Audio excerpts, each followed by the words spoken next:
It's story about Thursday. না, আমি এত পুজো প্রেমী না, তবে মা ছিল না বাড়ি, দ্যাটস ওয়াই আমাকেই পুজোর দায়িত্বটা নিতে হয়েছিল। বৃহস্পতিবার বলে কথা, একটু তো লক্ষ্মীমন্ত হয়ে লক্ষ্মীর সেবা করতেই হতো। মাকে দেখেছি প্রত্যেক বৃহস্পতিবার ঘটা করে পুজো দিতে, তবে আমি অতটা পারি না, কিন্তু যেইটুকু পেরেছি সেইটুকুই চেষ্টা করেছি। যাই বলো আর তাই বলো, উলুধ্বনিতে কিন্তু আমি ফার্স্ট প্রাইজ পেয়েছি। Then I was getting ready in a hurry because I was supposed to go for a lunch date. And as usual আমি সেদিনও লেট হয়ে যাই, কারণ এটা তো আমার কুষ্টিতে লেখা আছে।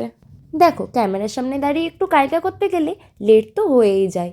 আর এমনিও অনেকদিন তোমাদের সাথে রেগুলার লাইফে মিনি ব্লগ শেয়ার করিনি, তাই ভাবলাম লেট হলে হোক, একটা মিনি ব্লগ তো শ্যুট করা যেতেই পারে। Then I left for my destination, Shri Durgabari. আর একটা কথা বলে রাখি, আমি কিন্তু সেদিন লাঞ্চে জেনে শুনে ভেজ ট্রাই করতে যাচ্ছিলাম, কারণ শ্রী দুর্গাবাড়িতে ননভেজ কিছু হয়ই না।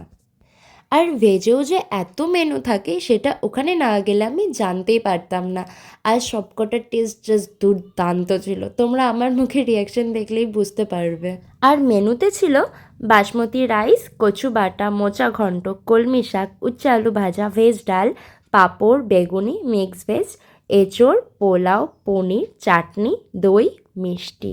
আর হ্যাঁ, বাটরে ছিল। একেতে এত সুন্দর খাবার আর ভেজে এতগুলো আইটেম, সাথে আবার মাটির থালা আর কলা পাতা, মানে I can explain my feelings. তারপর বেশ কিছুটা সময় কাটালাম দুর্গাবাড়িতেই।